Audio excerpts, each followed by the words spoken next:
Yes, Chacho mtaa hapa tena bana. Leo safari yangu ilianzia kituo cha daladala ikawa naelekea Kibamba hospitali. Kama unavyoona hapo, tulikuwa kwenye daladala, tumeanza kupandisha na hiyo njia, tumepita roundabout ya kwanza, tunazunguka kama ambavyo unaweza kaona. Mandhari kama yanavyoonekana ni nzuri ya kuvutia, uoto wa alisia kama ambavyo unaonekana.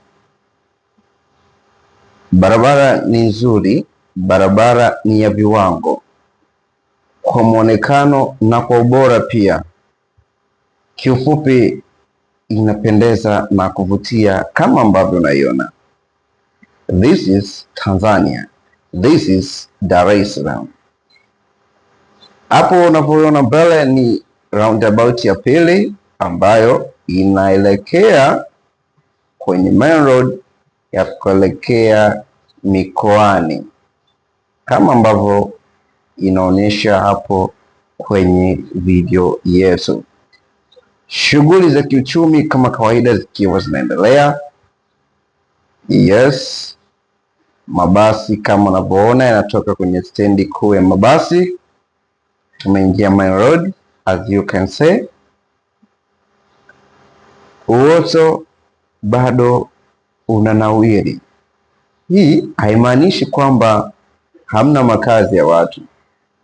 Makazi ya watu yapo na shughuli za kiuchumi nyingine zinaendelea kama kawaida. Mandhari ni nzuri sana kama ambavyo unaweza kuona, uoto wa asili ulivyotunzwa, panavutia na kupendeza kama ambavyo panaonekana. Hewa safi, maisha safi, kila kitu safi. Mbele yetu hapo ni kituo kimojawapo cha daladala ambao panaitwa Luguruni. Kimejizoea umaarufu huo kutokana na ofisi za serikali kuwepo eneo hilo. Kama unavyozidi kuendelea kuangalia, barabara ni nzuri sana, napendeza na kuvutia. Bila shaka nimefika sehemu ninayoenda. Nilikuwa naelekea hapo Kibamba hospitali na sasa nimewasili. Thank you for watching. Usisahau kusubscribe ili uendelee kuifahamu Tanzania yetu. Till next time. Bye bye.